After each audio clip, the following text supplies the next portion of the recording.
Ce soir, je veux que tu m'accompagnes dans le chapitre 12 de l'Épître aux Hébreux, et je veux que tu portes une attention particulière au verset 1. Il y a de nombreuses questions que le cœur humain a posées à travers les siècles, et l'une d'entre elles est la suivante. Les morts nous observent-ils depuis l'au-delà? Peuvent-ils voir nos vies? Savent-ils ce que nous faisons? La Bible ne reste pas silencieuse face à cette question. Hébreux 12. 1 dit « C'est pourquoi nous aussi, ayant autour de nous une si grande nuée de témoins, rejetons tout fardeau et le péché qui nous enveloppe si facilement, et courons avec persévérance l'épreuve qui nous est proposée. » Permets-moi de m'arrêter ici. Cette expression, une si grande nuée de témoins, a suscité des centaines de questions, de réflexions et même de mythes. Cela signifie-t-il que ceux qui sont morts observent nos vies depuis le ciel? Nos êtres chers nous regardent-ils depuis les hauteurs? Peuvent-ils voir notre douleur, nos victoires, nos décisions? C'est une question que beaucoup, surtout ceux qui ont perdu quelqu'un qu'ils aimaient, portent au plus profond de leur âme. Ce n'est pas seulement de la curiosité, c'est un désir ardent, une nostalgie, un souhait de savoir « Maman me voit-elle depuis le ciel? Mon grand-père m'entend-il? Ma femme sait-elle que je lui manque? Mon fils, parti trop tôt, est-il conscient? » Permets-moi de partager quelque chose de personnel. Il y a quelques années, après avoir prêché dans un stade rempli de personnes, un homme s'est approché de moi, les larmes aux yeux. Il avait perdu sa fille dans un accident tragique. Avec une voix brisée, il m'a demandé « Révérend Graham, pensez-vous qu'elle me voit depuis le ciel? Pensez-vous qu'elle est fière de moi ?» Ce n'était pas une question théologique, c'était un cri du cœur, une blessure ouverte cherchant un réconfort éternel. Et c'est alors que je me suis souvenu de ces mots, ayant autour de nous une si grande nuée de témoins. Mais que signifie vraiment cela? Sont-ils des témoins ou des spectateurs? Sont-ils actifs ou simplement des exemples du passé? Le grand théologien Matthew Henry a écrit que ces témoins sont comme les héros de la foi mentionnés dans Hébreux 11, qui ont couru cette même course spirituelle et nous encouragent par leur exemple. Mais la Bible ne dit pas qu'ils observent à nos actions comme si le ciel était un théâtre, et c'est ici qu'il faut être prudent. Trouver du réconfort est une chose, construire une doctrine erronée en est une autre. Jésus lui-même nous a raconté une histoire dans Luc 16, celle d'un homme riche et d'un mendiant nommé Lazare. Tous deux sont morts, l'un est allé dans un lieu de tourment, l'autre dans le sein d'Abraham. Bien qu'il y ait un débat sur le fait que ce soit une parabole ou un événement littéral, une chose est claire. L'abîme entre le monde spirituel et le monde physique est réel. Il y a une séparation, une frontière. La Bible dit dans Job 14, 21, « Ses fils accèdent aux honneurs, il ne le sait pas. Ils sont humiliés, il ne s'en aperçoit pas. » Cela semble indiquer que les morts ne sont pas pleinement conscients de ce qui se passe sur terre, du moins pas comme nous l'imaginons. Écoute-moi bien, cela ne signifie pas qu'ils dorment, qu'ils ont disparu ou qu'ils ont cessé d'exister. Les Écritures sont claires, il y a une conscience après la mort. Mais l'attention de ceux qui sont en Christ est centrée sur quelque chose de bien plus grand, la gloire de Dieu. Ils ne sont pas attachés à ce monde. Ils ont été libérés. Ils sont entrés dans une réalité plus profonde, plus pleine, plus glorieuse que cette terre passagère. Et je veux que tu entendes ceci clairement. Le réconfort pour ceux qui ont perdu quelqu'un ne réside pas dans le fait que cette personne les observe depuis le ciel, mais dans le fait que Dieu les regarde, que son esprit est avec toi, que le Christ lui-même, qui a vaincu la mort, marche aujourd'hui à tes côtés. Et cela est bien plus puissant que n'importe quel sentiment de présence spirituelle humaine. Pourtant, beaucoup d'entre vous ont ressenti quelque chose, une proximité, un murmure, un souvenir qui semblait plus qu'un simple souvenir. Et tu te demandes, était-ce elle? M'a-t-elle vu? Je veux que tu écrives dans les commentaires, as-tu déjà ressenti qu'une personne disparue était avec toi dans un moment important? Mais je veux être clair. La Bible nous interdit de chercher un contact avec les morts. Dans Deutéronome 18, Dieu condamne toute tentative de consulter les morts, d'invoquer des esprits ou de communiquer avec l'au-delà. Pourquoi? Parce qu'en faisant cela, nous ouvrons des portes qu'il ne nous appartient pas d'ouvrir. Nous n'avons pas besoin de médiateur du passé lorsque nous avons le Saint-Esprit comme guide et consolateur. Maintenant, écoute ceci attentivement. Ce que la parole enseigne, c'est qu'il y a une éternité, un ciel réel, un enfer réel, un jugement réel. Et ce qui importerait le plus à ceux qui sont partis, ce n'est pas que tu saches s'ils t'observent, mais que tu sois prêt à rencontrer Dieu. Luc 16 le montre clairement. L'homme riche n'a pas demandé à revenir sur terre pour regarder ses frères. Il a supplié que quelqu'un leur parle, les avertisse, les appelle à la repentance. Et c'est ce que tes êtres chers qui sont avec Christ désireraient le plus. Que tu arrives toi aussi dans cet endroit, que tu ne te perdes pas, que tu ne vives pas sans but, que tu ne meurs pas sans espoir. C'est pourquoi je ne veux pas encore conclure ce message, car le plus important est encore à venir. Nous allons continuer à parler de cela. Je vais te montrer, Bible en main, ce qui se passe réellement après la mort, quel est l'état de l'âme, et quelle espérance nous avons, nous qui croyons. Mais pour cela, j'ai besoin que tu m'accompagnes dans la prochaine vidéo, car ce que nous allons découvrir peut changer ta vie pour toujours. Et maintenant, je te pose une question sincère. Es-tu prêt à affronter l'éternité? Si tu ne le sais pas encore avec certitude, ne manque pas ce qui suit. Maintenant que nous avons mis sur la table ce que dit Hébreux 12, le livre de Job, le récit de Luc 16 et d'autres passages clés, nous devons aller encore plus loin, car ce n'est pas une conversation superficielle. C'est un sujet qui touche ce qu'il y a de plus intime dans ton cœur. C'est une question qui s'active dans les moments les plus sombres, les plus réels, quand quelqu'un quitte ce monde et que tu restes avec l'écho de son absence. Pour beaucoup, cette absence crie plus fort que n'importe quelle parole. Mais aujourd'hui, je veux que tu comprennes quelque chose. L'absence d'un être cher ne signifie pas l'absence de but. Ton histoire ne s'arrête pas dans le deuil. Elle ne s'arrête pas au cercueil. Car s'ils sont avec Christ, ils vivent. Et si tu es en Christ, tu les reverras. Jésus l'a dit dans Jean 11, 25. « Je suis la résurrection et la vie. Celui qui croit en moi, même s'il est mort, vivra. » Ce n'est pas une figure de style. Ce n'est pas un réconfort symbolique, c'est une promesse littérale. Et s'il l'a dit, tu peux le croire. Revenons maintenant à la question que beaucoup posent dans les commentaires. Peuvent-ils nous voir depuis le ciel? Les morts justes nous observent-ils? Voici une chose que tu dois comprendre. La Bible ne nous donne pas une liste détaillée de la manière dont fonctionne la perception au ciel, mais elle nous donne des indices, des signes, des indications. Et en rassemblant ces pièces, une image plus claire se forme. Par exemple, dans Apocalypse 6, 9, 10, Jean voit les âmes des martyrs sous l'autel céleste, criant à Dieu. Ils sont conscients, ils se souviennent de ce qui s'est passé sur terre. Ils réclament justice. Cela indique que les saints dans la présence de Dieu n'ont pas perdu leur identité, leur conscience, ni leur sens de ce qui s'est passé ici. Cela signifie-t-il qu'ils voient chaque détail? Pas nécessairement, mais ils sont actifs, alertes, vivants, et ils attendent l'accomplissement du plan de Dieu. Nous voyons aussi dans Luc 15 que Jésus dit « De même, je vous le dis, il y a de la joie devant les anges de Dieu pour un seul pécheur qui se repent. » Il ne dit pas que les anges se réjouissent, bien qu'ils le fassent probablement aussi, mais qu'il y a de la joie devant les anges. Qui se tient devant eux? Les rachetés, ceux qui sont partis dans la foi. Il est possible que, d'une manière mystérieuse, ceux qui sont avec Christ se réjouissent de voir les leurs se tourner vers lui. Pas pour contrôler, pas pour condamner, mais pour célébrer.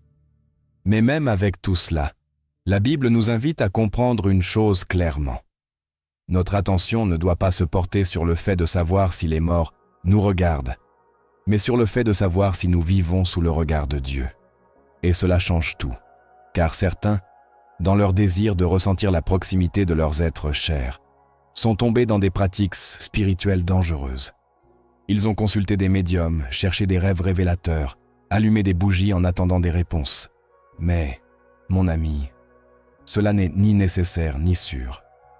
Tu n'as pas besoin de communiquer avec les morts, tu as besoin de communiquer avec le Dieu qui a vaincu la mort. Écoute ce que dit Ésaïe 8,19. Quand on vous dira, consultez ceux qui évoquent Nadi les morts et ceux qui prédisent l'avenir, qui murmurent et chuchotent, répondez. Un peuple ne consultera-t-il pas son Dieu? Consulterait-il les morts pour les vivants? Le Seigneur dit, « Pourquoi chercher des réponses auprès de ceux qui sont partis, alors que tu peux avoir une communion directe avec le Créateur ?» Et ici, je veux faire une pause et te poser une question. As-tu cherché du réconfort au mauvais endroit? T'es-tu accroché à des signes qui viennent plus de la douleur que de la parole?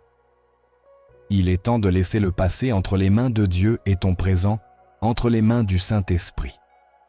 Et si tu ressens encore le poids du vide, je veux te dire ceci avec toute clarté. La Bible n'enseigne pas que les morts nous observent en temps réel, comme s'ils étaient devant un écran. Ils ne sont pas coincés dans un nuage à regarder tes erreurs. Ils ne surveillent pas chacun de tes pas. Ils sont avec Christ, et Christ est avec toi. Donc, d'une manière mystérieuse, ils sont encore plus proches que tu ne le penses, mais pas comme des observateurs, plutôt comme des témoins de la foi, comme une inspiration, comme un héritage. C'est pourquoi Hébreux 12 ne dit pas « Il te regarde », mais « Cours avec persévérance la course qui t'est proposée, car eux aussi ont couru, ils ont témoigné, ils ont vaincu, et si eux l'ont fait, tu peux le faire aussi. » Mais tu ne le feras pas par émotion, tu ne le feras pas par des souvenirs, tu le feras par la foi, par la soumission, par l'obéissance. Car le but de la vie chrétienne n'est pas de vivre sous le regard des morts, mais de vivre sous le regard du Dieu vivant. Et ici, je veux te laisser avec cette vérité.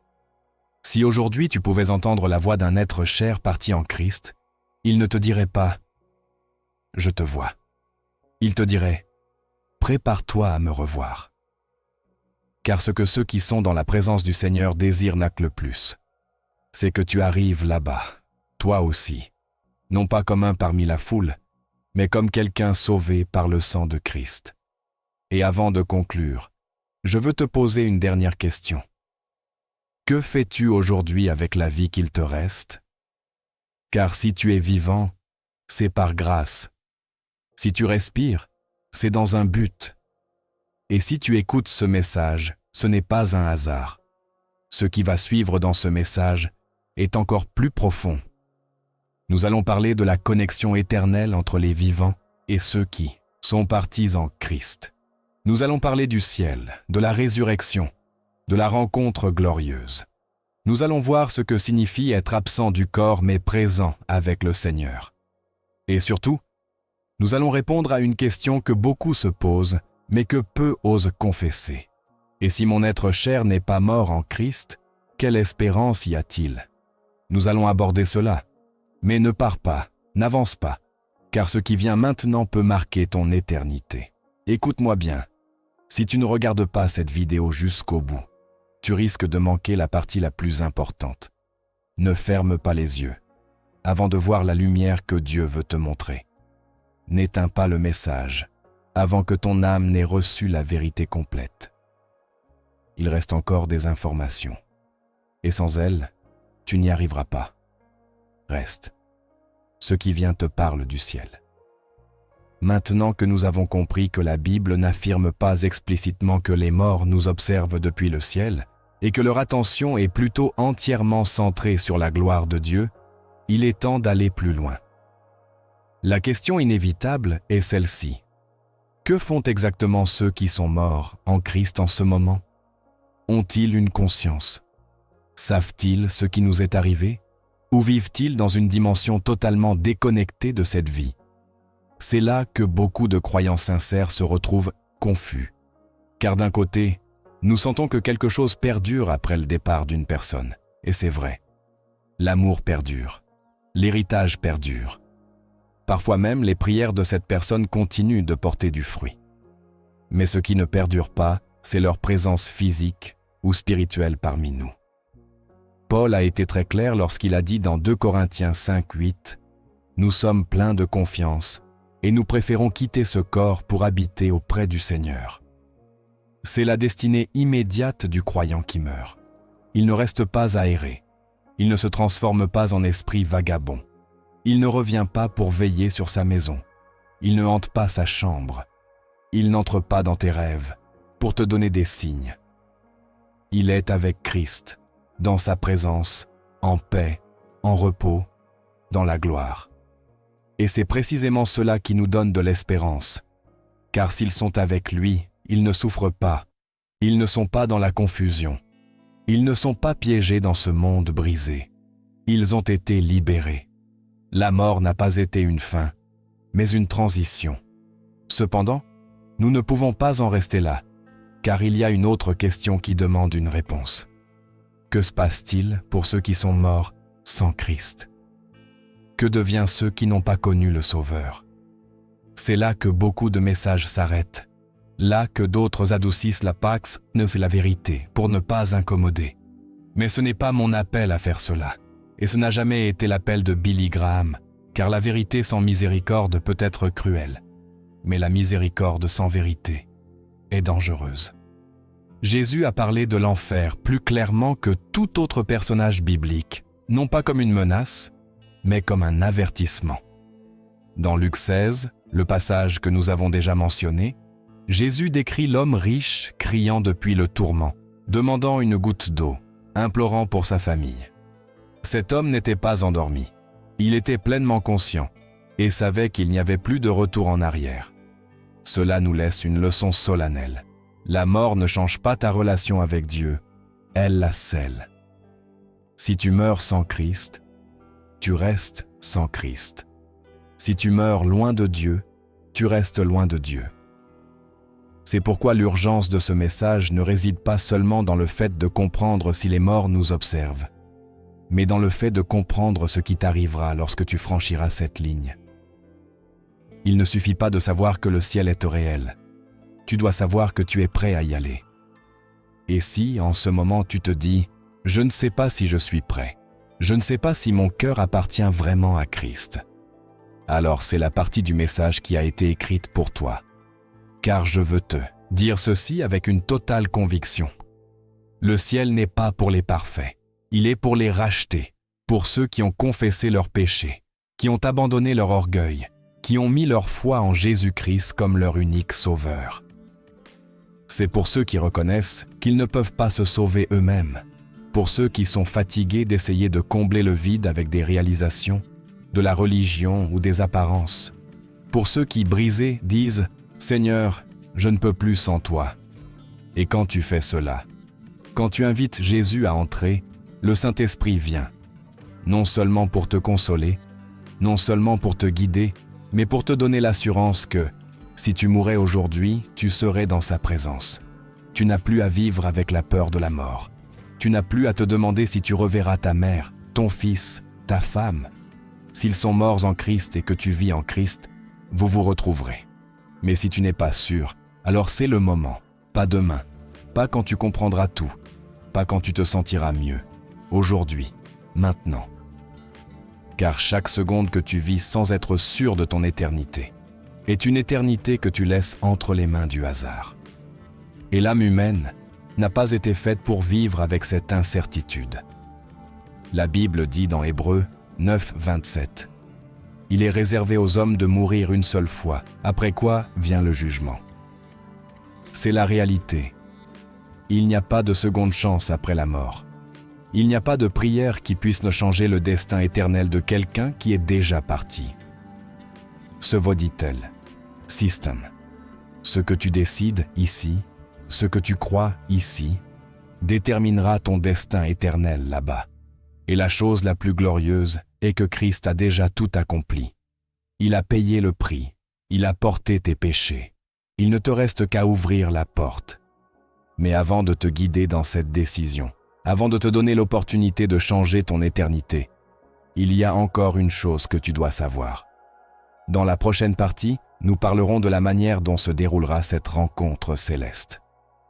Que dit la Bible à propos du jour où les morts en Christ ressusciteront?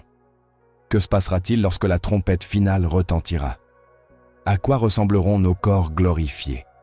Quel type de relation aurons-nous là-haut? Et, plus frappant encore, reconnaîtrons-nous nos êtres chers dans l'éternité? Aurons-nous des souvenirs?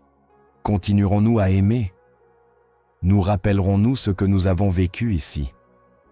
Nous répondrons à tout cela, verset par verset, sans théories humaines ni suppositions émotionnelles, mais avec l'autorité de la parole de Dieu. Mais écoute-moi bien, ne pars pas maintenant, ne te déconnecte pas, car si tu n'écoutes pas cette prochaine partie, tu risques de rester avec une vérité incomplète, et une vérité à demi ne peut ni te sauver, ni te consoler, ni te transformer. Il reste encore des informations, et sans elles, tu n'y arriveras pas. Reste, ce qui suit peut être la chose la plus importante que tu entendras aujourd'hui, peut-être même la plus importante de ta vie jusqu'à maintenant. Nous avons abordé certaines des questions les plus troublantes de l'âme humaine. Nous avons découvert que ceux qui sont morts en Christ ne sont ni perdus, ni absents, ni errants. Ils sont présents avec le Seigneur. Et si tu es en Christ, un jour, tu seras avec eux. Mais une question persiste dans le cœur de beaucoup, surtout de ceux qui ont perdu quelqu'un de très proche. Les reverrons-nous tels que nous nous en souvenons? Aurons-nous des souvenirs au ciel? Nous reconnaîtrons-nous les uns les autres? Peut-être as-tu perdu un parent, un enfant, ton conjoint. Peut-être la mort est-elle arrivée soudainement, comme un voleur, et a emporté ce que tu aimais le plus. Et même si tu sais qu'ils sont avec Dieu, une partie de toi continue de se demander, me souviendra-t-il? Saura-t-il qui je suis? Aurons-nous une relation réelle là-haut? Ou serons-nous simplement des âmes sans visage dans une mer de gloire? Écoute ceci attentivement. La Bible n'enseigne pas que nous serons des esprits errants sans identité. Au contraire, 1 Corinthiens 13:12 dit « Aujourd'hui, nous voyons comme dans un miroir, d'une manière obscure, mais alors nous verrons face à face. Aujourd'hui, je connais en partie, mais alors, je connaîtrai comme j'ai été connu. » C'est puissant. L'apôtre Paul dit que nous connaîtrons et que nous serons connus. Cela implique une identité, une personnalité, une mémoire, une reconnaissance. Au ciel, on ne perd pas qui l'on était, on le perfectionne. Ton histoire n'est pas effacée, elle est rachetée. Jésus l'a confirmé lorsqu'il a parlé du ciel dans Matthieu 8:11. Beaucoup viendront de l'Orient et de l'Occident et s'assiéront à table avec Abraham, Isaac et Jacob dans le royaume des cieux. Comment pourrions-nous nous asseoir avec Abraham si nous ne le reconnaissions pas? Comment saurions-nous qu'il s'agit de lui si l'identité n'existait pas dans l'éternité? Les Écritures regorgent de preuves que les rachetés conservent leur identité après la mort. Moïse et Élie sont apparus avec Jésus sur le mont de la Transfiguration, et les disciples ont su qui ils étaient, bien qu'ils ne les aient jamais vus auparavant. Pourquoi? Parce que dans l'éternité, la connaissance est plus profonde, plus claire, plus complète. Nous ne serons pas moins qu'ici, nous serons davantage. Et oui, tout indique que tu reverras cette mère qui a prié pour toi, cet époux qui a lutté pour la foi, cet enfant parti trop tôt, cet ami qui t'a un jour conduit au Seigneur. Mais tu les verras sans larmes, sans maladie, sans faiblesse, dans la plénitude de ce que Dieu a créé en eux. Et toi aussi, tu seras complet. Philippiens 3:20-21 dit « Notre cité est dans les cieux, d'où nous attendons aussi le Sauveur, le Seigneur Jésus-Christ, qui transformera le corps de notre humiliation pour le rendre conforme au corps de sa gloire. » Cela signifie que non seulement nous aurons une conscience dans l'éternité, mais aussi des corps glorifiés, sans douleur, sans corruption, sans péché, capables d'adorer, de servir, de jouir, d'enlacer. Et cela nous amène à un autre point crucial. Comment se déroulera cette rencontre? Comment se passera ce moment où les vivants rejoindront ceux qui sont partis? Premier. Thessaloniciens 4, 16, 17 le décrit avec une beauté saisissante. Car le Seigneur lui-même, à un signal donné, à la voix de l'archange et au son de la trompette de Dieu, descendra du ciel, et les morts en Christ ressusciteront en premier. Ensuite, nous qui sommes vivants et qui restons, nous serons enlevés ensemble avec eux dans les nuées, à la rencontre du Seigneur dans les airs. Et ainsi, nous serons toujours avec le Seigneur. Arrête-toi un instant. As-tu remarqué? Les morts en Christ ressusciteront en premier. Cela signifie que leurs corps, actuellement en repos, seront relevés, renouvelés, glorifiés. Et ceux qui seront encore vivants à ce moment-là, si toi et moi marchons encore sur cette terre, seront transformés en un clin d'œil. Puis nous nous rencontrerons face à face dans les airs, dans la gloire. Ce sera la réunion que les funérailles n'ont pas pu t'offrir, l'étreinte que la mort a interrompue, la rencontre que ni la distance, ni la tombe, ni le temps n'ont pu empêcher. Mais il y a plus encore. Le centre de cette rencontre ne sera pas toi, ni tes êtres chers, mais Christ. Car ce jour-là ne sera pas seulement glorieux pour ceux que tu verras. Il le sera parce que tu verras l'agneau, celui qui t'a racheté, qui t'a soutenu, qui t'a attendu. Et à cet instant, toute douleur sera guérie, toute question trouvera une réponse, toute perte sera restaurée. Mais écoute-moi bien, rien de tout cela ne sera possible si tu n'es pas en Christ. Rien de cela n'arrivera si tu vis cette vie en ignorant la réalité de l'éternité. C'est pourquoi ce message n'est pas seulement destiné à te consoler, mais à t'éveiller. Car tous ne se retrouveront pas, seulement ceux qui sont en Christ. Et si tu continues à marcher sans lui, tu ne marches pas vers cette réunion, mais vers une séparation éternelle. Mais il est encore temps. Tu peux encore te rendre. Tu peux encore dire « Seigneur, je ne veux pas seulement entendre parler de toi, je veux être avec toi pour toujours. » Cependant, nous n'avons pas encore terminé. Dans la prochaine partie, nous parlerons de quelque chose que personne ne veut affronter, mais que tout le monde doit comprendre. Que se passe-t-il pour ceux qui sont morts sans Christ? Y a-t-il une seconde chance après la mort? Peut-on prier pour les morts? Existe-t-il un purgatoire? Quelqu'un qui est parti sans avoir connu Jésus peut-il être sauvé? Ces questions sont douloureuses, mais les éviter peut être encore plus douloureux. Et c'est pourquoi nous ne pouvons pas conclure ce message sans aborder ce sujet, car peut-être t'accroches-tu à un espoir sans fondement. Et il vaut mieux affronter la vérité maintenant que vivre dans l'illusion jusqu'à la fin. Reste donc avec moi, car dans la prochaine partie, nous entrerons dans le territoire le plus délicat, mais aussi le plus urgent. Écoute-moi avec un cœur ouvert. Si tu ne regardes pas la vidéo jusqu'au bout, tu risques de manquer la vérité que tu cherchais. Il reste encore des informations, et si tu ne les écoutes pas, tu n'y arriveras pas. Reste, ce qui suit, tu en as besoin plus que tu ne l'imagines. Jusqu'à présent, nous avons exploré avec soin et vérité les promesses éternelles pour ceux qui sont morts en Christ. Le repos, la paix, la réunion, le corps glorifié, la mémoire restaurée et la certitude d'une communion éternelle. Mais nous arrivons maintenant au point le plus difficile, le plus inconfortable, mais aussi le plus nécessaire de tout ce message. Que se passe-t-il pour ceux qui sont morts sans avoir connu Jésus? Que devient ceux qui, par rébellion ou simple ignorance, ont vécu éloignés de la foi et sont un jour partis? Existe-t-il une seconde chance après la mort? Pouvons-nous prier pour eux et changer leur destin éternel? Y a-t-il un espoir au-delà de la tombe pour ceux qui ne se sont jamais réconciliés avec Dieu?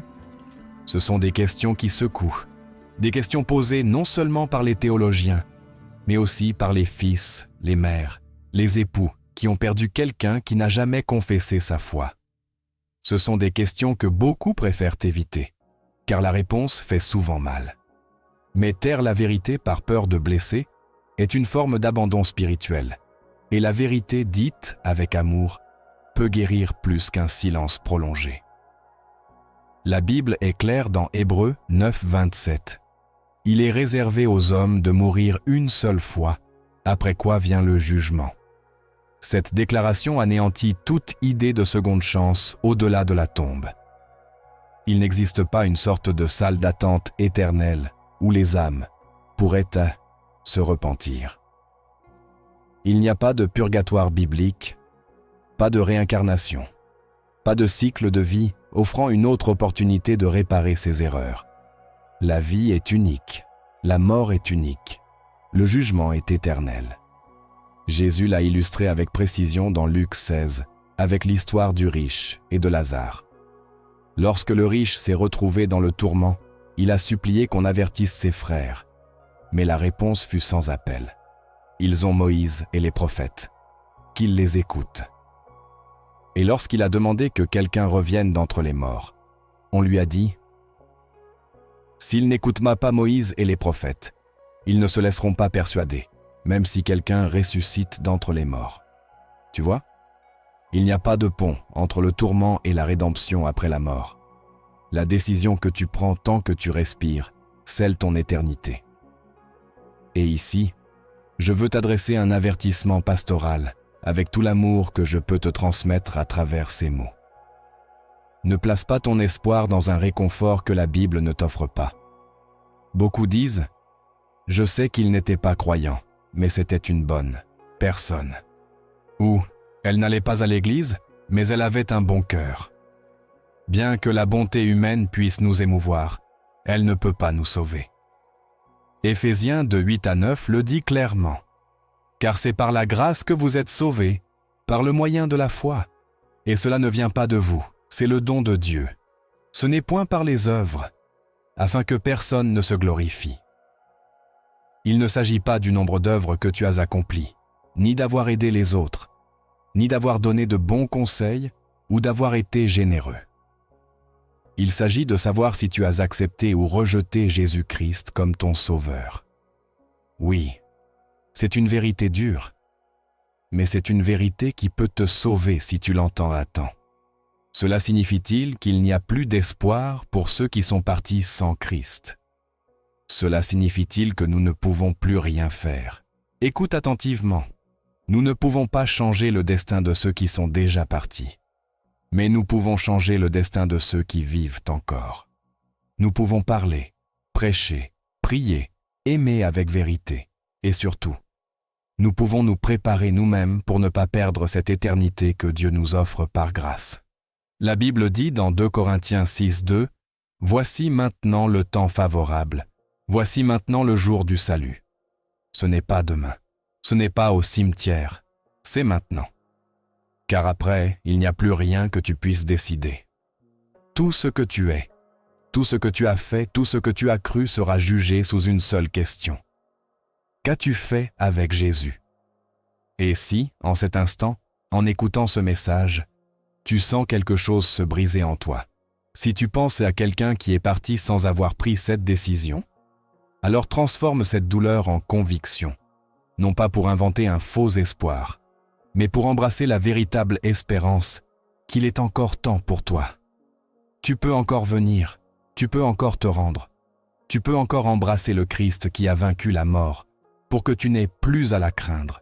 Et si tu es déjà en Christ, alors c'est ton devoir d'être une voix pour ceux qui sont encore loin. Ta famille, tes amis, tes collègues. Car chaque jour qui passe, quelqu'un d'autre part sans avoir entendu la vérité.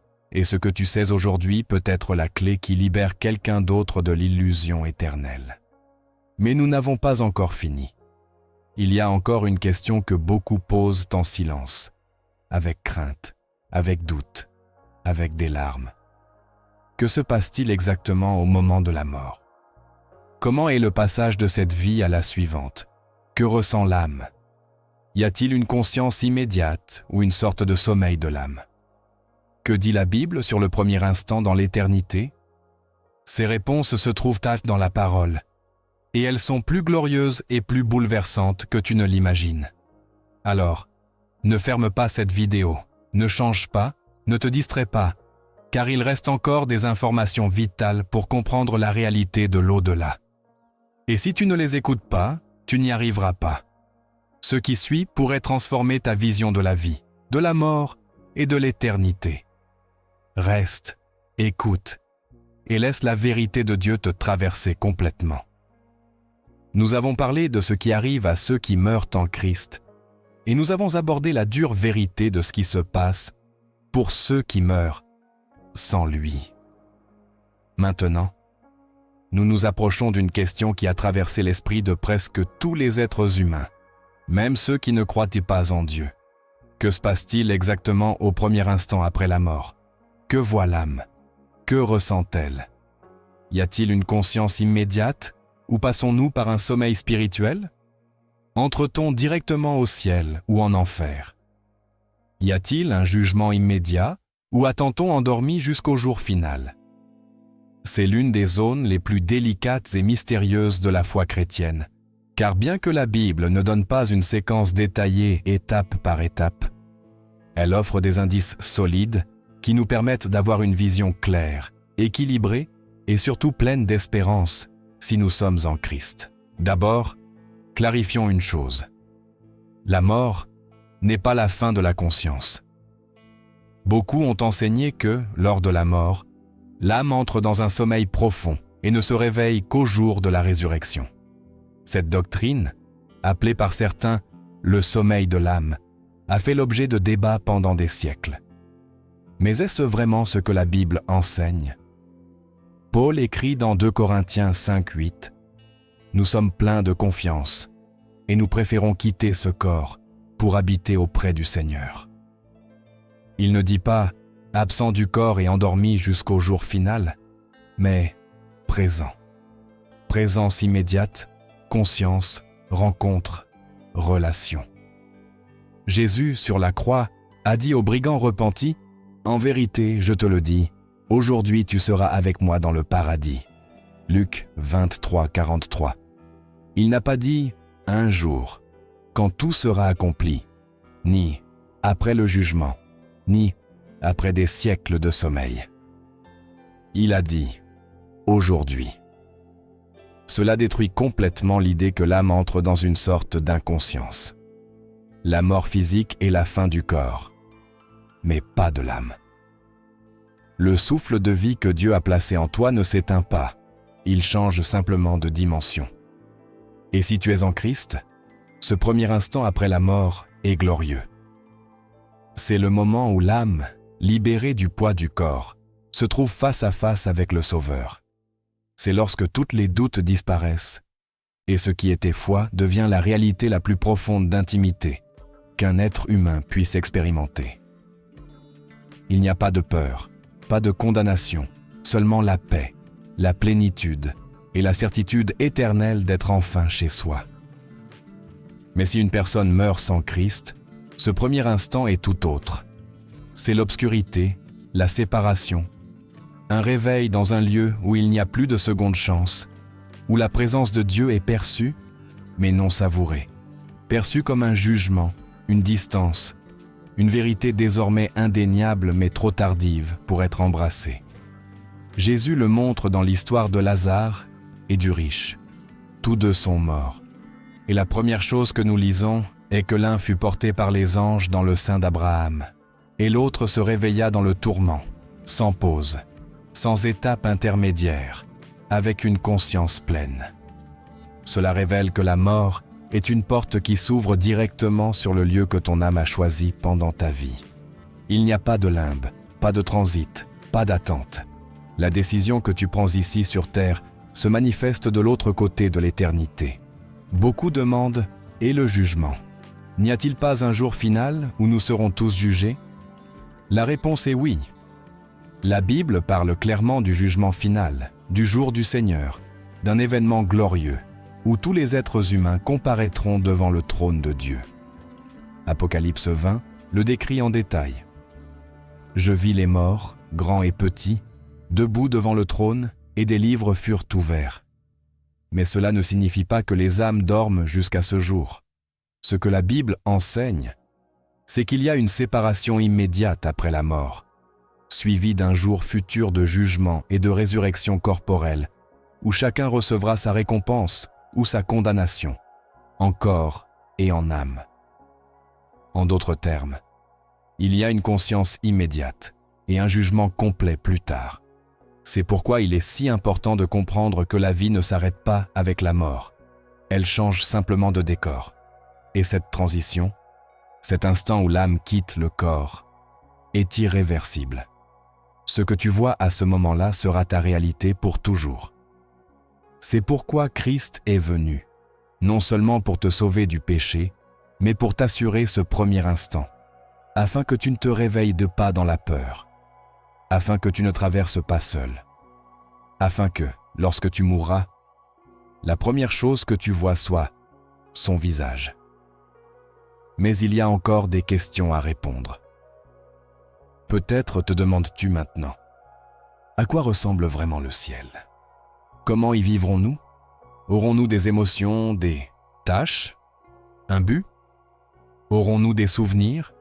Continuerons-nous à apprendre? Nous ennuierons-nous éternellement sur un nuage? Ou y a-t-il plus à découvrir dans l'éternité que nous avons ignorée? Tout cela, et bien plus encore, se trouve dans les Écritures. Et c'est ce que nous allons explorer dans la prochaine partie, car ce message n'est pas terminé. En fait, la partie la plus transformatrice est sur le point de commencer. Alors, ne pars pas maintenant. Ne crois pas que tu sais déjà tout. Ne te contente pas d'une idée générale, car il reste encore des informations essentielles pour comprendre le but éternel de ton existence. Et si tu ne les écoutes pas jusqu'au bout, tu n'y arriveras pas. Il reste peu, mais ce peu change tout. Après avoir exploré ce qui se passe au premier instant après la mort, il est temps d'aborder l'une des questions les plus fréquentes, mais aussi les plus mal comprises, dans et hors du christianisme. À quoi ressemble vraiment le ciel? Sera-t-il un lieu statique, mystique, rempli de nuages et de chants interminables? Passerons-nous l'éternité à jouer de la harpe, à répéter des refrains et à flotter comme des êtres éthérés sans visage ni histoire? Ou le ciel est-il quelque chose de plus profond, plus tangible, plus glorieux que nous ne l'avons jamais imaginé? Car si nous devons passer l'éternité dans cet endroit, nous devons comprendre ce qui nous attend, non pas comme une fantaisie, mais comme une promesse vivante. La Bible ne décrit pas le ciel comme un lieu ennuyeux, répétitif ou impersonnel. Cette image caricaturée vient davantage de la tradition populaire que de la parole de Dieu. En réalité, les Écritures décrivent le ciel comme un royaume vibrant, rempli de vie, de beauté, de but, de communauté, d'adoration véritable et de plénitude absolue. Un lieu où tout ce que le péché a corrompu ici-bas sera restauré, où tout ce que nous avons désiré sans jamais l'atteindre sur terre trouvera un sens éternel. Apocalypse 21, 3 à 4 dit « Et j'entendis une voix forte venant du ciel qui disait « Voici le tabernacle de Dieu avec les hommes. Il habitera avec eux, et ils seront son peuple. Dieu lui-même sera avec eux comme leur Dieu. Il essuiera toute larme de leurs yeux, la mort ne sera plus, et il n'y aura plus ni deuil, ni cri, ni douleur, car les premières choses ont disparu. » Cela ne ressemble pas à de l'ennui, mais à la plénitude, à une guérison totale, à une vie enfin vécue dans sa forme parfaite. Beaucoup se demandent aussi, au ciel, nous continuerons à apprendre, à grandir, à ressentir, et la réponse est oui. Nous n'atteindrons pas un état de stagnation éternelle, comme si tout ce qu'il y a à connaître était déjà révélé. Au contraire, le ciel sera une expérience continue de découverte, car nous serons devant un Dieu infini, dont la grandeur, la sagesse et l'amour n'ont pas de fin. Éphésiens 2,7 donne un indice, afin de montrer dans les siècles à venir les abondantes richesses de sa grâce, par sa bonté envers nous en Jésus-Christ. Remarque cela, les siècles à venir, le temps, l'éternité, le but. Dieu continuera de révéler sa gloire, et nous, ses enfants rachetés, continuerons d'absorber, d'adorer et d'être transformés par cette gloire sans fin. Nous ne serons pas non plus des êtres flottants sans visage ni corps. Nous aurons des corps glorifiés, semblables à celui du Christ ressuscité. Philippiens 3,21 l'affirme clairement. Il transformera le corps de notre humiliation pour le rendre conforme au corps de sa gloire. Lorsque Jésus est ressuscité, il n'était pas un esprit sans substance. Il a mangé avec ses disciples, il a marché, il a enlacé, il a été reconnu. Il a même montré les marques de sa passion. Cela nous indique qu'au ciel, nous ne perdrons pas qui nous sommes.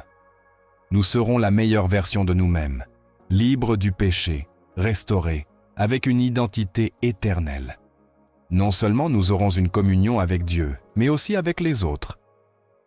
La communion des saints ne s'arrête pas avec la mort, elle se perfectionne.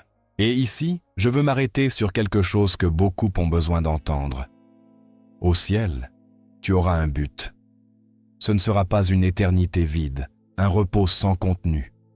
Tu auras des tâches, des missions, un rôle dans le royaume éternel. Jésus en a parlé dans ses paraboles. À ceux qui ont été fidèles, il a dit « Tu as été fidèle en peu de choses, je te confierai beaucoup. » Matthieu 25, 23. Cela implique une responsabilité future, un gouvernement, un service. Certains gouverneront des villes, d'autres seront enseignants, créateurs, serviteurs du royaume éternel. Dieu n'annule pas ton dessein au ciel, il le porte à son expression maximale. Et ce que tu fais aujourd'hui avec tes dons, ton temps, ta foi, ton obédience ne s'arrête pas ici. Cela prépare ton éternité. Ce que tu sèmes maintenant dans l'obéissance sera récolté là-bas dans la gloire. Et oui, il y aura des émotions. La joie sera constante, mais pas superficielle. Elle sera profonde, pure, sans interruption. Ce ne sera pas un état de joie forcé ou robotique, mais une satisfaction intérieure qui jaillit du fait d'être pleinement dans la volonté de Dieu. Ésaïe 65, 17 à 18 le dit ainsi. « Car voici, je vais créer de nouveaux cieux et une nouvelle terre. On se réjouira, on sera dans l'allégresse à jamais pour les choses que j'ai créées. La joie du ciel sera plus réelle que tout bonheur que tu as connu ici-bas. Et bien que Dieu essuiera nos larmes, cela ne signifie pas que nous oublierons tout. Nous ne perdrons pas la mémoire, nous gagnerons la rédemption.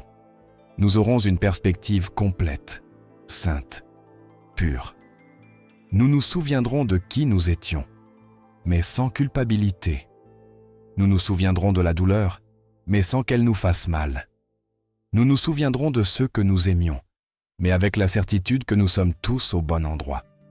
Cependant, la chose la plus glorieuse du ciel ne sera ni l'or, ni les portes de perles, ni les anges, ni les demeures éternelles, mais le fait que Dieu lui-même sera là, le Père, le Fils, le Saint-Esprit, la glorieuse Trinité.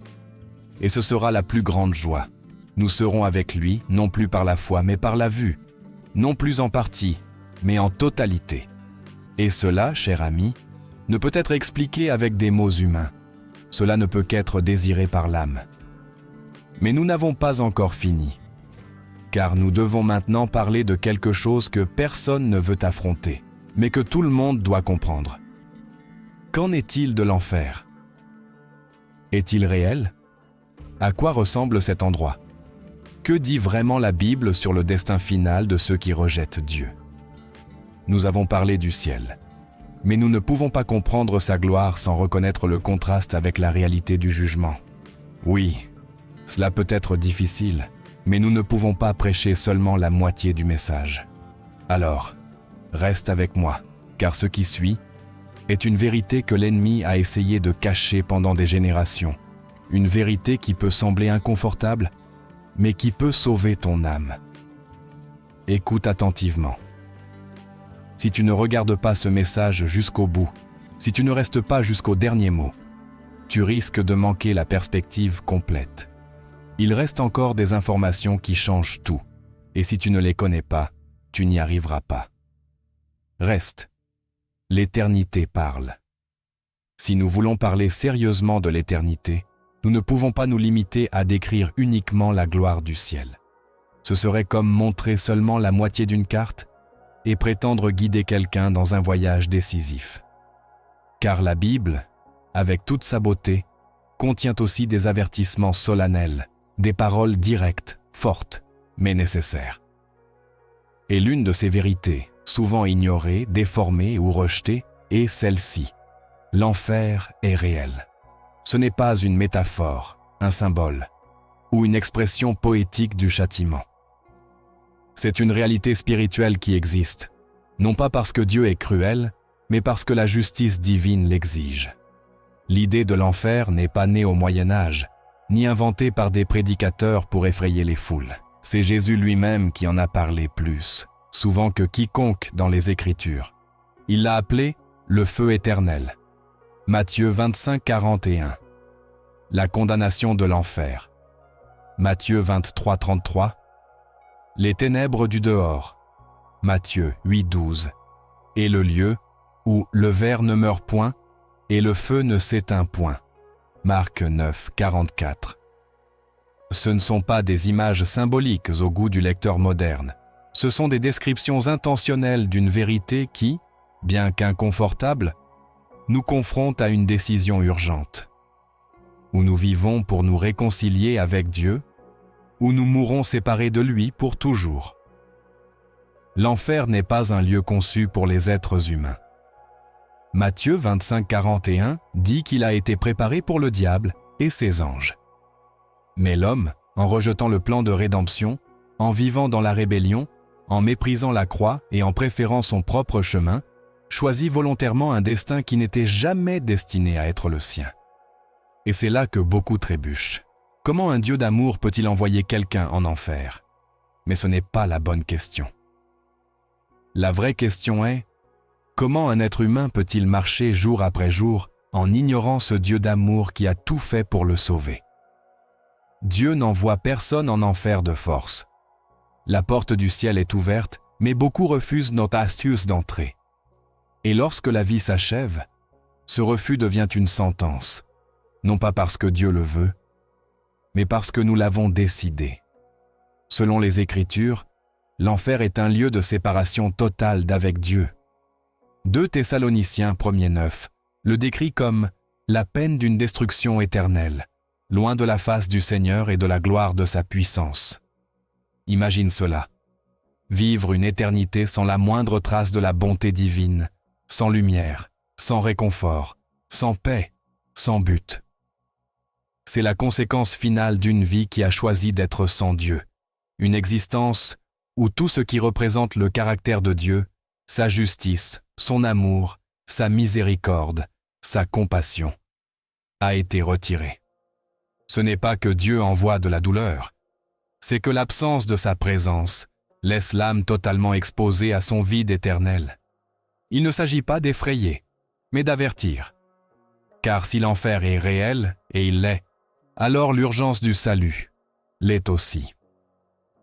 Chaque jour qui passe sans Christ est un pari risqué avec ton éternité.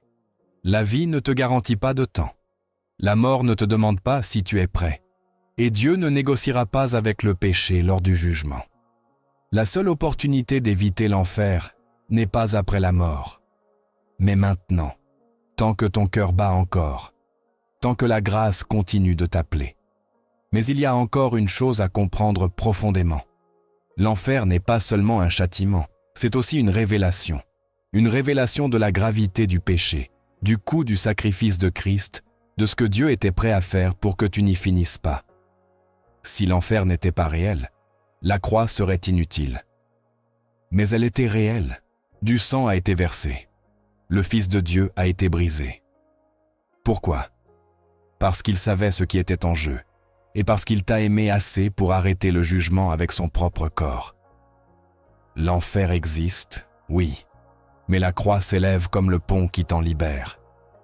Et toi qui écoutes ce message, Peut-être as-tu joué avec ton âme, pensant qu'il y aura toujours du temps, que tu pourras te rattraper plus tard, que tu pourras changer quand tu te sentiras prêt. Mais aujourd'hui est le jour, aujourd'hui est la voix de Dieu qui t'atteint. Aujourd'hui, tu peux passer des ténèbres à la lumière. Aujourd'hui, tu peux choisir la vie éternelle. Car si tu meurs en Christ, tu ne verras jamais cet endroit, tu ne le connaîtras jamais. Tu sauras seulement qu'il existait, parce que tu en as été sauvé. Et pourtant, nous ne pouvons pas conclure ce message ici, car il y a une dernière vérité que nous n'avons pas encore explorée. Une vérité qui pourrait répondre à beaucoup de tes questions les plus profondes. Nous avons parlé du ciel, de l'enfer, de ce qui se passe après la mort. Mais maintenant, nous devons parler de ce que tu peux faire pendant que tu es encore vivant. Car l'éternité ne commence pas lorsque tu meurs. Elle commence maintenant, avec chaque décision que tu prends, chaque pas que tu fais, chaque réponse que tu donnes à Dieu. Et plus encore, que se passe-t-il pour ceux qui entendent aujourd'hui la voix de Dieu, mais qui portent encore des chaînes? Que se passe-t-il pour ceux qui ont reçu Christ, mais qui vivent éteints, froids, secs, prisonniers de la culpabilité, de la routine ou du péché caché? Y a-t-il une seconde chance pour rallumer la flamme? Peut-on restaurer ce qui a été perdu? Peut-on marcher à nouveau avec l'Esprit après s'être éloigné? Tout cela, nous le verrons dans la dernière partie de ce message. Et je t'assure que c'est là que beaucoup trouveront des réponses, la liberté et une nouvelle opportunité. Alors, ne pars pas, ne te déconnecte pas, ne ferme pas ce message maintenant, car il reste encore des informations qui peuvent leur redonner un but, une passion, une vie. Et si tu ne les écoutes pas, tu n'y arriveras pas. Reste. Dieu est sur le point de te parler comme jamais auparavant. Nous avons parlé du ciel, de l'enfer, de la vie après la mort, du jugement, de la gloire, de la condamnation. Mais une question continue de battre dans le cœur de beaucoup. Une question qui ne concerne pas tant ceux qui sont partis, mais ceux qui sont encore ici, toi, moi, tous ceux qui respirent encore, mais qui ont parfois senti qu'ils se sont éloignés de Dieu. Que se passe-t-il lorsque, après avoir connu la vérité, après avoir ressenti le feu de l'Esprit, après avoir marché dans la foi, tu te retrouves froid, vide, prisonnier d'habitudes que tu avais promis d'abandonner, loin du feu qui t'a autrefois donné vie? Que se passe-t-il lorsque l'âme n'est pas morte physiquement, mais qu'elle est endormie, blessée, éloignée de son appel? C'est l'une des luttes les plus réelles et les plus silencieuses parmi le peuple de Dieu. Des gens qui aiment Jésus, mais ne ressentent plus sa présence. Des personnes qui croient en la Bible, mais ne peuvent s'empêcher de pécher en secret. Des chrétiens qui servent, chantent, prêchent, m'aiment, mais qui intérieurement sont déconnectés, secs, accablés par une culpabilité qui les paralyse. Y a-t-il une opportunité pour eux? Une flamme éteinte peut-elle se rallumer? Un cœur endurci peut-il à nouveau battre pour Dieu?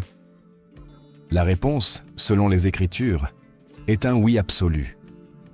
Le cœur de Dieu est rempli de grâce, non seulement pour le pécheur perdu, mais aussi pour le Fils qui s'est refroidi.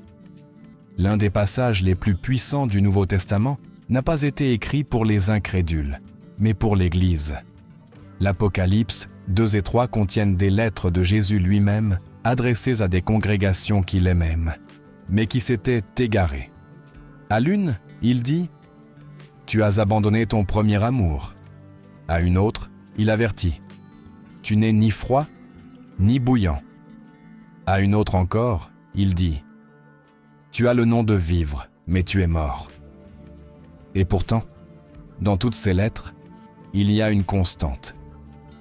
L'appel au repentir, l'offre d'une restauration, le désir de Jésus de revenir, de dîner avec toi, de rendre toutes choses nouvelles. La vie chrétienne n'est pas une ligne droite de perfection, c'est un chemin de soumission quotidienne. Et nous trébuchons tous, sans exception. Nous faisons tous face à des déserts spirituels, des chutes, des luttes intérieures. Mais ce qui détermine ton chemin éternel, ce n'est pas la chute, c'est ta réponse.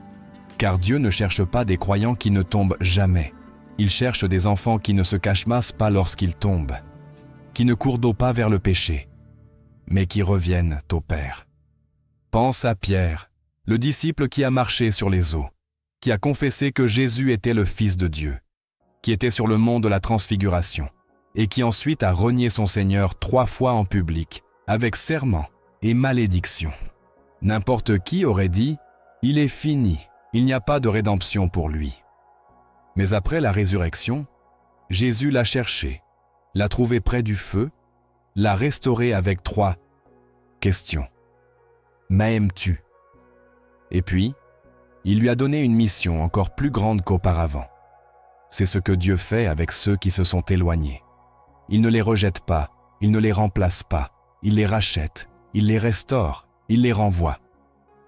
Tu peux être ce Pierre. Tu as peut-être renié, fui, gardé le silence, échoué. Mais si ton cœur ressent encore des remords, si tu as encore des larmes dans les yeux lorsque tu te rappelles la voix de Dieu, c'est le signe que tu n'es pas loin. Tu es à une décision de revenir. Car le Saint-Esprit ne t'a pas abandonné, il t'appelle. Il frappe à la porte de ta conscience, non pour te condamner, mais pour te restaurer, non pour te rappeler ta honte, mais pour raviver ton but. La parole est claire. Si nous confessons nos péchés, il est fidèle et juste pour nous pardonner et nous purifier de toute iniquité. 1 Jean 1,9. Pas seulement certains péchés, pas seulement ceux que tu juges petits, mais toute iniquité. Mais ce n'est pas automatique, ce n'est pas théorique, c'est une décision réelle, une soumission concrète. Tu dois t'arrêter, tu dois dire « Seigneur, je ne veux plus continuer à fuir, je ne veux plus cacher qui je suis, je ne veux plus vivre à moitié. Je reviens, me voici. » Et si tu fais cela, si tu décides de te rendre vraiment, tu découvriras quelque chose d'inexplicable, quelque chose que l'on vit. Un amour qui n'a pas été offensé par ta chute, mais qui attendait ton retour. Une grâce qui ne te tolère pas, mais te transforme. Une voix qui ne crie pas tes erreurs, mais murmure ton nom comme au premier jour. Peut-être as-tu pensé que Dieu ne pouvait plus t'utiliser, que tu avais gâché ton opportunité, que le feu s'était éteint pour toujours. Mais écoute-moi bien, Dieu ne cherche pas ton passé, il cherche ton cœur. Il n'a pas besoin que tu comprennes tout, seulement que tu crois assez pour dire « Me voici encore, fais en moi ta volonté. » Et si tu fais ce pas, il fera le reste. Mais nous n'avons pas encore fini, car il y a des gens qui ont écouté ce message, qui ont compris chaque partie, mais qui n'ont pas encore pris la décision la plus importante de leur vie. Donner leur âme à Christ. Je ne parle pas d'aller à l'église, de lire des versets de temps en temps. Je parle d'une remise radicale, sincère, éternelle. Je parle de naître de nouveau.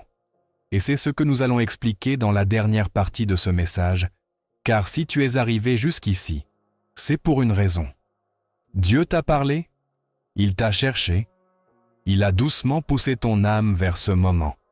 Et tu n'auras peut-être pas une autre opportunité comme celle-ci. Alors, reste, ne ferme pas maintenant. Ne pars pas juste au moment où tu es sur le point de recevoir l'invitation qui peut changer ton éternité. Car il reste encore des informations qui te donneront les outils pour prendre la décision qui marquera ton âme pour toujours. Et si tu ne les connais pas, tu n'y arriveras pas. Prépare-toi, ce qui suit pourrait être le début de ta nouvelle vie.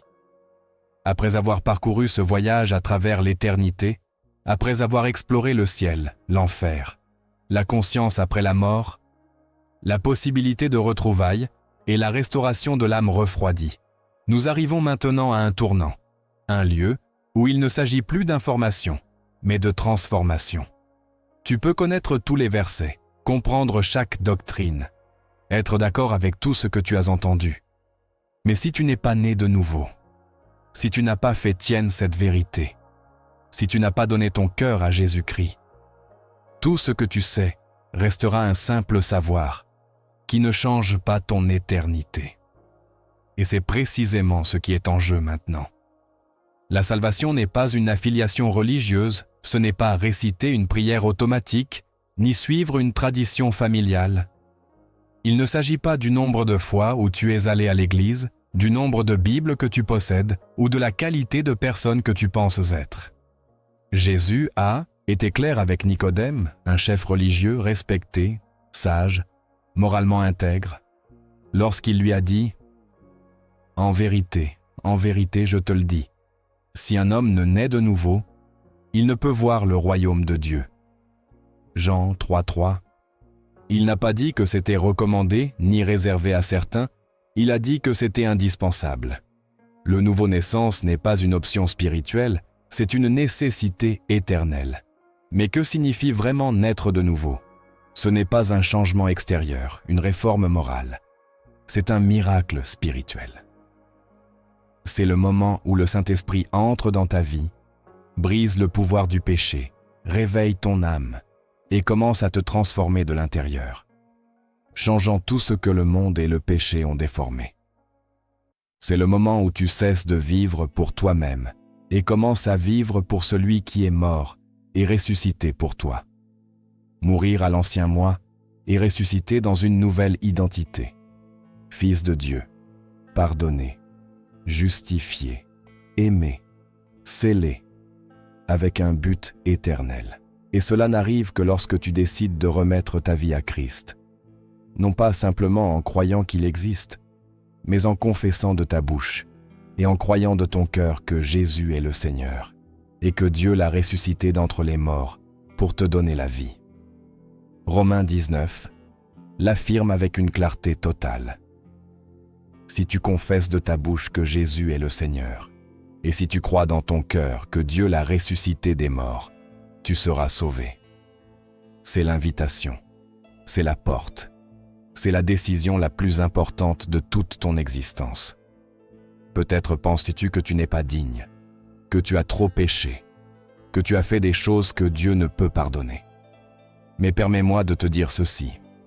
Dieu n'attend pas que tu arrives propre, il veut te purifier. Il n'attend pas que tu sois fort, il vient pour te fortifier. Il n'attend pas que tu comprennes tout, seulement que tu crois assez pour dire « Oui, Seigneur, me voici ». Il connaît ton passé, tes blessures, tes chutes, mais il connaît aussi ce qu'il a placé en toi, le but qu'il a semé dans ton âme avant ta naissance. Et il attend que tu dises oui pour commencer à écrire le reste de ton histoire avec sa main. Peut-être connais-tu déjà tout cela. Peut-être as-tu grandi en l'entendant. Peut-être l'as-tu même prêché un jour. Mais tu sais que tu n'es pas en paix avec Dieu, que quelque chose entre toi et le ciel n'est pas en ordre, que si aujourd'hui était ton dernier jour, tu n'es pas sûr de ta destination. Eh bien, permets-moi de te dire avec amour et fermeté. Il n'y a aucune raison de vivre un jour de plus avec cette incertitude. Il n'y a aucune raison de continuer à porter une culpabilité que Jésus a déjà portée sur la croix. Il n'y a aucune raison de continuer à te cacher de celui qui peut te guérir. Aujourd'hui est le jour. Aujourd'hui est le rendez-vous divin.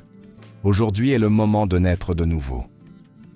Et toi qui écoutes ceci, peut-être dis-tu « Oui, je veux. Mais je ne sais pas comment. » C'est simple, pas facile, mais simple. Il te suffit de prier avec foi, du plus profond de ton âme, et d'ouvrir la porte à Christ. Il n'entre pas de force, il frappe, il attend, il appelle.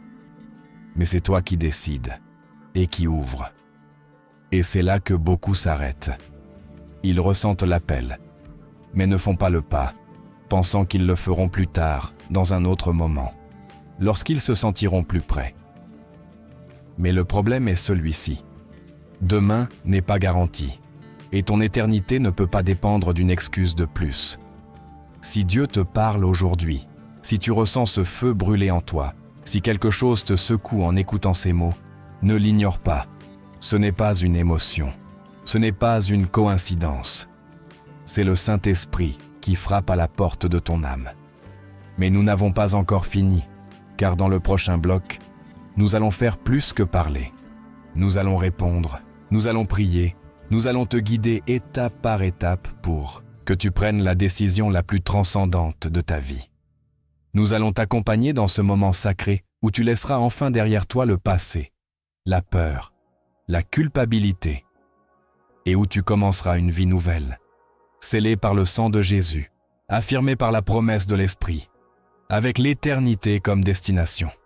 Alors, s'il te plaît, ne te déconnecte pas, ne ferme pas cette vidéo, ne mets pas sur pause juste au moment où tu es sur le point de faire le pas qui peut tout changer. Car il reste encore des informations, un moment de décision que tu dois vivre. Et si tu ne l'écoutes pas, si tu ne le fais pas, tu n'y arriveras pas. Ce qui suit est entre toi et Dieu. Et crois-moi, tu ne voudras pas manquer cela. Naître de nouveau est le premier pas, mais pas le dernier. Beaucoup pensent que la salvation est le point final du voyage, alors qu'en réalité, c'est le point de départ. C'est le moment où commence une vie entièrement nouvelle, non seulement dans une destination éternelle, mais dans une direction quotidienne. Car la vraie foi ne s'arrête pas à une prière. Ce n'est pas seulement un acte émotionnel, un moment de larmes, une impulsion spirituelle. C'est une décision qui devient un mode de vie, une remise qui transforme tes habitudes, tes pensées, tes priorités, tes relations, ta manière de voir le monde et de marcher chaque jour sur cette terre. Accepter Christ ne signifie pas que tous tes problèmes disparaissent. Ce n'est pas une formule magique pour vivre sans lutte. Ce qui change, c'est que tu ne marches plus seul. Tu n'affrontes plus tes batailles avec tes propres forces. Tu ne portes plus ton passé comme une chaîne que tu traînes. Maintenant, tu as le Saint-Esprit en toi, qui te guide, te corrige, t'encourage, te transforme jour après jour. Car la grâce qui t'a sauvé est la même grâce qui te soutient, qui te forme, qui te relève lorsque tu tombes et qui te pousse à avancer lorsque tu penses ne plus pouvoir. Il est important que tu comprennes ceci. La vie chrétienne n'est pas une religion, c'est une relation. Ce n'est pas suivre des règles froides et vides, ni essayer de gagner la faveur de Dieu avec des œuvres humaines. C'est marcher main dans la main avec Jésus, apprendre à écouter sa voix, laisser la parole devenir ta nourriture, apprendre à lui remettre chaque domaine de ta vie. Tes blessures, tes rêves, tes luttes secrètes, tes talents, ton temps. Aucune partie de ta vie n'échappe à la Seigneurie de Christ. Car s'il est vraiment ton Sauveur, il doit aussi être ton Seigneur. Et c'est là que beaucoup trébuchent, pensant qu'une fois qu'ils ont dit « oui », tout est au réglé. Mais Jésus a été clair. Si quelqu'un veut venir après moi, qu'il renonce à lui-même, qu'il se charge chaque jour de sa croix, et qu'il me suive. Luc 9, 23. L'évangile est gratuit, oui, mais il n'est pas léger. Suivre Jésus exige de mourir à l'orgueil, à l'ego, au péché, de laisser derrière soi ce qui te définissait autrefois, et d'embrasser une nouvelle identité.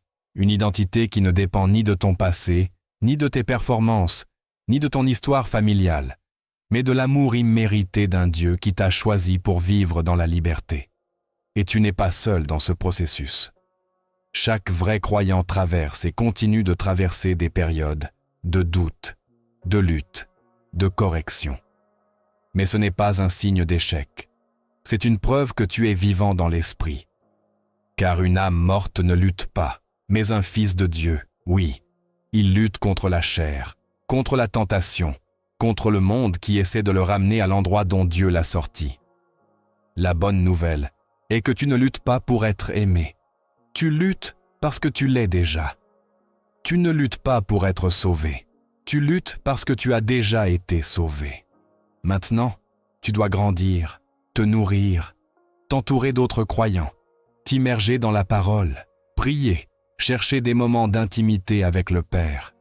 Oui, tu auras des jours bons et des jours difficiles, mais dans tous ces jours, Dieu sera avec toi. Car il ne te sauve pas, seulement, il te forme. Et ce qui a commencé comme une semence dans ton cœur deviendra avec le temps un fruit, le fruit de l'Esprit, le caractère de Christ grandissant en toi. Et lorsque cela arrivera, lorsque tu commenceras à voir comment Dieu transforme ce qui semblait impossible, tes dépendances, ton caractère, tes blessures profondes, ta manière de parler, de penser, d'aimer, alors tu sauras que ce n'était pas seulement un moment émotionnel. C'était le début d'une nouvelle vie, une vie avec un but, une vie avec une paix qui surpasse toute intelligence, une vie où même la souffrance a un sens, car tu sais que tu ne marches pas sans direction, mais dans un plan éternel. Peut-être te demandes-tu, et maintenant, que dois-je faire? La réponse est simple mais puissante. Suis Christ jour après jour, pas à pas. Ne le fais pas seul. Cherche une communauté de foi, entoure-toi de personnes qui t'édifient, te défient, t'accompagnent. Nourris ton esprit comme tu nourris ton corps. Et n'oublie pas que ce n'est pas une question de rituel religieux, mais de vivre avec le feu de l'esprit allumé en toi. Tu n'es plus le même. Tu as maintenant la vie de Dieu en toi. Et cette vie ne peut être cachée. Tôt ou tard, elle transformera tout autour de toi. Mais nous n'avons pas encore fini, car il y a encore une chose que beaucoup de chrétiens remplis de l'esprit ont oubliée, une dimension de la vie avec Dieu qui est aussi réelle que le ciel, aussi urgente que l'enfer, et aussi nécessaire que la foi elle-même. Car il ne suffit pas d'être sauvé, il ne suffit pas d'être rempli, il faut aussi être vigilant, préparé, éveillé, car Christ revient. Après tant de vérités partagées, après avoir parcouru ce chemin ensemble, en parlant du Saint-Esprit, de l'éternité, du retour de Christ, du pouvoir du témoignage, de la soumission totale, de la persévérance, il ne reste plus qu'une chose à dire. Tout ce que tu as entendu te conduit à une décision. Pas une émotion, pas une réaction rapide, mais une décision consciente, sérieuse, définitive. Car il ne sert à rien d'avoir ressenti quelque chose si tu ne fais rien. Si demain tu reprends ta vie comme si rien n'avait changé, et si tu es arrivé jusqu'ici, si le Saint-Esprit a remué ton cœur, si tu sais au fond de toi que tu ne peux plus continuer ainsi, alors c'est ton moment. Le moment de te rendre, pas seulement de t'émouvoir. Le moment de décider qui sera ton Seigneur. Le moment d'arrêter de fuir, de te cacher, de te justifier et de dire simplement « Dieu, me voici, prends-moi entièrement ». C'est une conversation entre toi et Dieu, sans musique de fond, sans foule, sans manipulation, juste toi, ta conscience et le Saint-Esprit. Et si tu sais que tu as besoin d'un nouveau départ, si tu sais que jusqu'à maintenant tu n'as pas vécu comme tu as été créé pour vivre, si tu sais que tu as besoin de pardon, de direction et de vie éternelle, alors je t'invite à prier avec moi, où que tu sois. Ce n'est pas une formule magique, c'est le premier pas d'un nouveau chemin. Les mots ne sont pas l'essentiel, c'est ton cœur. Prie ainsi avec moi. Seigneur Jésus, je reconnais que j'ai besoin de toi. Je reconnais que j'ai vécu loin de toi. Pardonne mes péchés. Lave-moi par ton sang.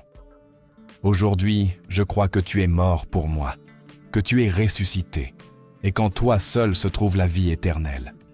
Je me rends complètement, je te donne mon cœur, mon esprit, mon histoire, mon avenir. Esprit Saint, entre dans ma vie, remplis-moi, guide-moi, fais de moi une nouvelle créature. Désormais, je ne veux plus vivre par mes propres forces, je veux marcher avec toi, te servir, t'aimer, t'obéir jusqu'à la fin. Au nom de Jésus, Amen. Si tu as fait cette prière du plus profond de ton être, quelque chose d'éternel vient de se produire. Tu ne le vois pas avec tes yeux, mais le ciel l'a célébré. Ton environnement n'a pas changé en un instant, mais ton destin a été transformé pour toujours. Et maintenant commence le véritable chemin, car il ne s'agit pas d'un simple moment. Il s'agit de marcher chaque jour avec l'Esprit, de persévérer, de grandir, d'être transformé dans l'intimité. Je veux que tu te souviennes de ceci. Tu n'es pas seul. Peu importe combien de fois tu as échoué auparavant, peu importe si c'est ta 38e tentative, Dieu continue d'écrire ton histoire. Et cette fois, si tu décides de marcher avec lui sans regarder en arrière, tout peut être différent. Cherche une communauté de foi, ouvre ta Bible, parle à Dieu comme tu parles à un père, et n'oublie jamais ceci. Ce n'est que le commencement. Car la vie avec Christ ne se termine pas avec une prière. Elle commence avec elle. Merci d'être resté jusqu'au bout. Merci d'avoir ouvert ton cœur. Merci d'avoir permis à cette vérité de t'atteindre. Et si une partie de ce message t'a transformé, partage-le. Car tout comme tu avais besoin de l'entendre, d'autres attendent encore une parole qui les réveillera. Maintenant, va, vis, marche avec Dieu, et ne vis plus jamais de la même manière. Mais nous n'avons pas encore tout couvert, car il y a une dernière vérité essentielle à explorer. Une vérité qui relie tout ce que nous avons discuté et qui peut te donner une direction claire pour vivre cette nouvelle vie. Tu as maintenant une nouvelle nature, mais le plan de Dieu ne consiste pas à ce que tu vives la vie chrétienne par tes propres forces humaines. Il ne s'agit pas d'essayer d'être une bonne personne ou de faire de ton mieux pour ressembler à un croyant respectable. La volonté de Dieu, c'est que tu vives rempli de l'Esprit Saint, car sans cette plénitude, le christianisme devient un fardeau, une routine, un poids insoutenable. Mais avec l'Esprit Saint qui te remplit, te guide et te transforme de l'intérieur, alors la foi devient un feu, l'obéissance devient une joie, et chaque jour devient une opportunité de vivre la puissance de Dieu dans l'ordinaire. Beaucoup pensent que la plénitude de l'Esprit Saint est une expérience émotionnelle unique, un frisson, des larmes, une parole en langue, une extase spirituelle. Et oui, cela peut se manifester de manière intense, mais au-delà de cela, être rempli de l'Esprit est un mode de vie. C'est se réveiller chaque matin et dire « Esprit Saint, je te cède le contrôle ». C'est marcher avec la conscience de sa présence, écouter sa voix lorsque tu es dans la rue, lorsque tu parles à quelqu'un, lorsque tu fais face à des décisions difficiles. C'est vivre chaque seconde en sachant que Dieu n'est pas au ciel à t'observer de loin. Il est en toi, habitant ton intérieur, activant ta foi, te révélant Christ et te donnant la puissance de résister au péché, d'aimer ceux qui sont difficiles à aimer, de servir lorsque tu n'as plus de force et de parler lorsque ta chair préfère se taire. Éphésiens 5,18 nous dit clairement « Soyez remplis de l'Esprit ». Ce n'est pas une suggestion, c'est un commandement. Et pourquoi ? Parce que le même Dieu qui t'a sauvé veut maintenant t'utiliser, t'envoyer, faire de toi une voix prophétique au milieu d'une génération confuse. Tu n'as pas été sauvé pour rester assis. Tu as été sauvé pour accomplir un dessein éternel sur cette terre. Et ce dessein ne peut être réalisé que si tu es rempli de la puissance d'en haut. Lorsque Jésus est monté au ciel, il a dit à ses disciples, « Vous recevrez une puissance, le Saint-Esprit survenant sur vous, et vous serez mes témoins. » Actes 1:8. Il ne leur a pas dit d'aller dans le monde avec leurs talents, leurs idées ou leur expérience. Il leur a dit d'attendre la puissance de l'Esprit, car le témoignage ne repose pas sur des arguments, mais sur une onction. Et cette onction n'est pas réservée à une élite. Elle est disponible pour tous ceux qui croient, se soumettent et recherchent la plénitude de l'Esprit. Ce n'est pas un luxe pour les pasteurs ou les prédicateurs. C'est une nécessité pour tout chrétien qui veut vivre dans la victoire, résister à la tentation, marcher avec discernement et porter du fruit qui demeure. Écoute-moi bien. Le monde n'a pas besoin de chrétiens nominaux, religieux ou moralistes. Il a besoin d'hommes et de femmes remplis de l'esprit, qui vivent avec un feu dans l'âme, de la compassion dans le cœur, la vérité dans la bouche et de la puissance dans les mains. Il a besoin de jeunes qui n'ont pas honte de l'Évangile, de parents qui dirigent leur foyer avec une autorité spirituelle, de femmes qui intercèdent, enseignent et servent avec la sagesse du ciel. Il a besoin de personnes ordinaires avec des vies surnaturelles, car ce n'est qu'ainsi que l'Église cessera d'être un bâtiment pour devenir un mouvement vivant, imparable, irrésistible. Mais pour cela, il faut se vider, L'Esprit Saint ne remplit pas des vases pleins d'orgueil, d'autosuffisance ou de péchés cachés. La plénitude de l'Esprit commence par une soumission absolue, une confession sincère. « Seigneur, je ne peux pas seul, j'ai besoin de toi, fais ce que tu veux de moi. » Et lorsque tu fais de la place, lorsque tu t'humilies, lorsque tu décides d'abandonner ta volonté pour embrasser la sienne, alors vient la puissance, la paix, la direction, le fruit, le feu. Peut-être te demandes-tu, comment savoir si je suis rempli de l'Esprit? Ce n'est pas seulement une question d'émotion, c'est une question de fruit. Galates 5, 22 à 23 dit que le fruit de l'Esprit est l'amour, la joie, la paix, la patience, la bienveillance, la bonté, la fidélité, la douceur, la maîtrise de soi. Si ces fruits grandissent en toi, même lentement, alors l'Esprit agit. Mais s'il n'y a pas de fruits, si ta vie spirituelle est sèche, si ton cœur est endormi, si ta langue est prompte à blesser mais lente à bénir, alors il est temps de demander cette plénitude à nouveau. Car la bonne nouvelle est que tu peux être rempli encore et encore. Ce n'est pas quelque chose que tu reçois une fois pour toutes. C'est un flot constant, une quête quotidienne, une vie de dépendance continue. Et chaque fois que tu cries « Esprit Saint, remplis-moi encore », il vient, il répond, il ne résiste pas à un cœur brisé. Mais cela ne s'arrête pas là, car il y a encore une dimension que beaucoup de chrétiens remplis de l'Esprit ont oubliée. Il ne suffit pas d'être sauvé. Il ne suffit pas d'être rempli. Il faut aussi être vigilant, préparé, éveillé, car Christ revient. Après toutes ces vérités partagées, après ce chemin parcouru ensemble, il ne reste qu'une chose à dire. Tout ce que tu as entendu te conduit à une décision consciente, sérieuse, définitive. Car il ne sert à rien d'avoir été touché si tu reprends demain comme si rien n'avait changé. Si le Saint-Esprit a remué ton cœur, si tu sais que tu ne peux plus vivre comme avant, alors c'est ton moment. Le moment de te rendre, de décider qui sera ton Seigneur, d'arrêter de fuir, de te cacher, de te justifier et de dire « Dieu, me voici, prends-moi entièrement ».